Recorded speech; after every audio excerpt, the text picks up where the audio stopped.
So on this pump, we always use this particular model. It's the Dayton. Model number is 3YU57C. We pick it up at Granger, and you'll be able to find a link on our website for that particular item. It's a really unique pump, and that it has an internal flow system. So you pull it out. This is going to sit on the bottom of this basin right here, and it comes with this 1.25 inch. Now this is the coupler, the backflow preventer that comes with it. It's very simple, easy to go. Water pushes up, and then once it turns off, it just closes and keeps the water from coming back. It's a simple device that fits right inside. Make sure you don't lose it. There you go. It's actually, get it in there properly. There you go. And that fits right there on that. Of course, we'll use plumbing tape when we put it all together. This is an 1.25 inch by, this actually, I thought it was 1.25 inch by 1.25 inch. It's actually 1.25 inch by 1 inch.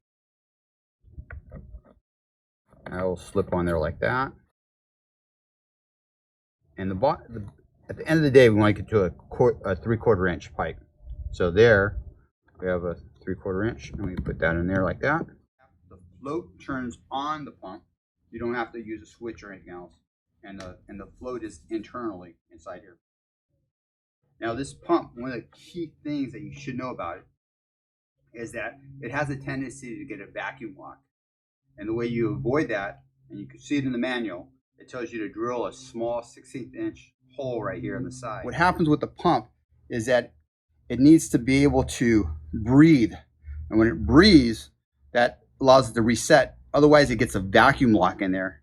And it's just trust me, trial and error. You want to put that hole in there. Otherwise, you're going to find that, hey, why isn't the water coming out? The pump's on, I hear everything going, but no water's coming out. You have a vapor lock. And you're going to have to go back out and take everything apart and then drill that hole. So just do it ahead of time. But this sits in here, and that's what drives your whole gray water system. As the gray water comes in, goes to the filter, captures the hair, then it fills up to that certain level, goes to right about there, and it pumps it out, then it fills up again, pumps it out.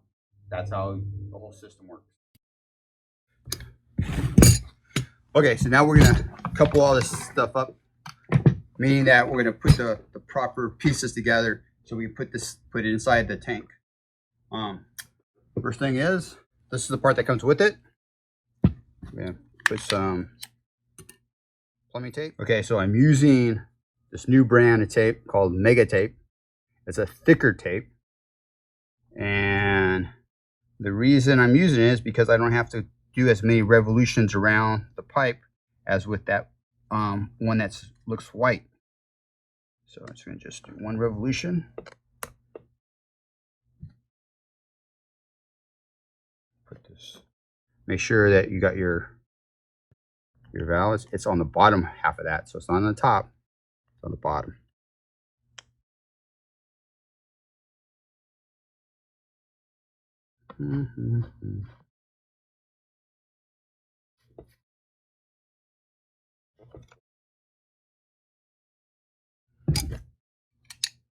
And the channel locks, get a nice tight fit.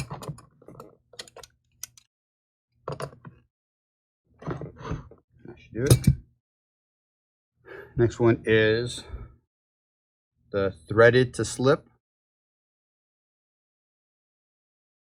Now I'm using a 1 1/4. This is 1 1/4. It's a strain size to 1 inch, but this could be anything. It could be another 1 1/4, or it could be directly to a 3/4. We want to eventually get to 3/4 inch. That's our goal.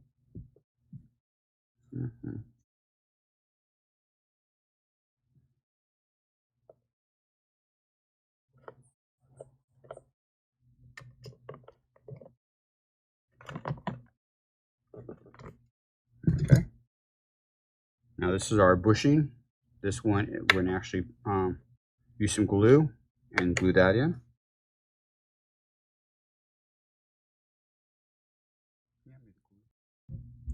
So I always use a small can of glue because sometimes the seal doesn't seal up properly on the can, and then you end up wasting a whole can of glue.